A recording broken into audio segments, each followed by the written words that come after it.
75 cas en moins de 3 mois, dont une quarantaine de cas confirmés. 2 enfants sont décédés, même si pour l'instant le lien avec les pizzas est suspect, mais n'est pas confirmé. 16 familles veulent porter plainte contre la marque Buitoni qui semble s'enfermer dans une stratégie de déni. Florian Cignici, est-ce que vous confirmez cela, vous qui avez étudié ce cas de communication ? On gère des crises tous les jours. Je n'ai jamais vu une entreprise être dans une telle stratégie de déni, à part Lactalis. Je dois dire qu'avec le groupe Nestlé, qui possède Buitoni, on a exactement l'enchaînement des pires erreurs commises par l'entreprise Lactalis. Ils n'en ont tiré aucune leçon. Ils reproduisent, au fond, une stratégie du déni et du doute. C'est-à-dire qu'ils continuent à laisser planer le doute et à tenter manifestement de gagner du temps.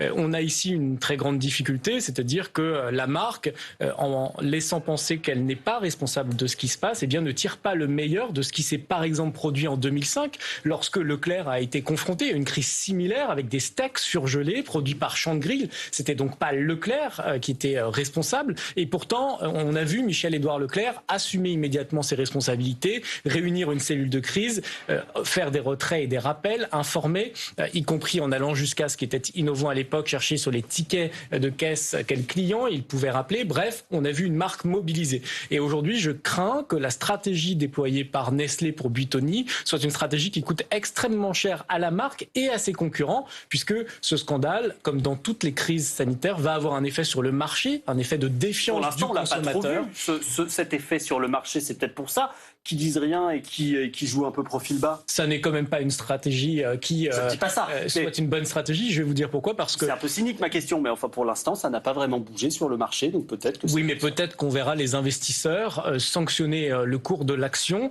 Peut-être qu'on verra les assureurs dire qu'ils ne sont pas d'accord de rembourser l'ampleur des dommages qui est essentiellement causée par l'attitude que moi je juge irresponsable dans la gestion de la crise, et surtout une étude qui n'est pas au standard